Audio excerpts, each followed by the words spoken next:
প্রিয় বন্ধুরা, আজকে আমরা মুরগির মাংস রান্না করব।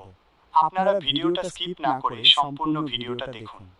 প্রথমে কড়াইটা গরম করে পরিমাণ মতো তেল দিয়ে দিলাম। তেলটা গরম হলে আলুগুলো ভালোভাবে লাল করে ভেজে নিচ্ছি।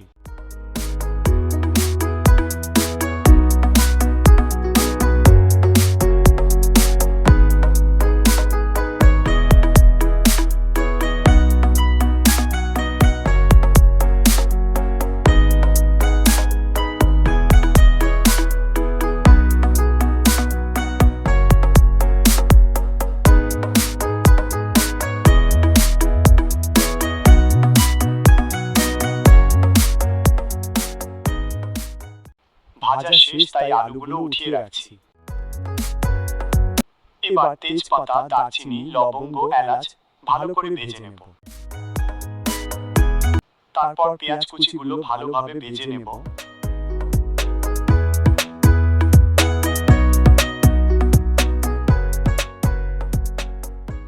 পেঁয়াজ ভাজা শেষ হয়ে গেছে। এইবার পরিমাণ মতো আদা আর রসুন বাটা দিয়ে দিচ্ছি।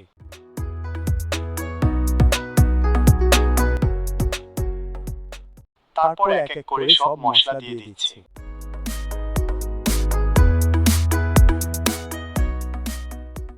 এবার মশলাটাকে ভালোভাবে কষিয়ে নেব।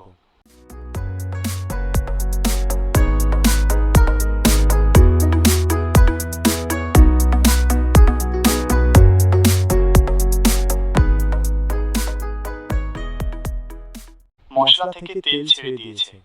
এ থেকে বোঝা যাচ্ছে মশলা ভালোভাবে কষানো হয়ে গেছে। এবার মাংস দিয়ে দেওয়ার পালা। মাংসগুলো আগেই কেটে ধুয়ে রাখা হয়েছে। এবার মাংসগুলো কড়াইতে দিয়ে দিলাম। মাংসগুলো ভালোভাবে মশলায় মাখিয়ে নিচ্ছি, যাতে করে মশলা মাংসের ভিতরে ঢুকতে পারে।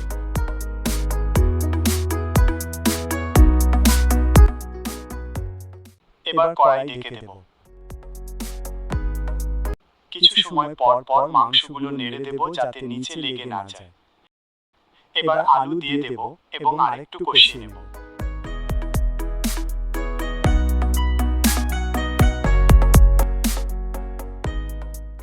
কষানো শেষ।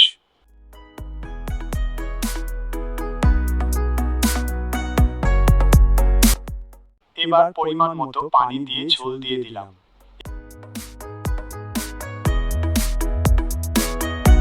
এবার 10 মিনিটের মতো মিডিয়াম আঁচে রেখে দেব।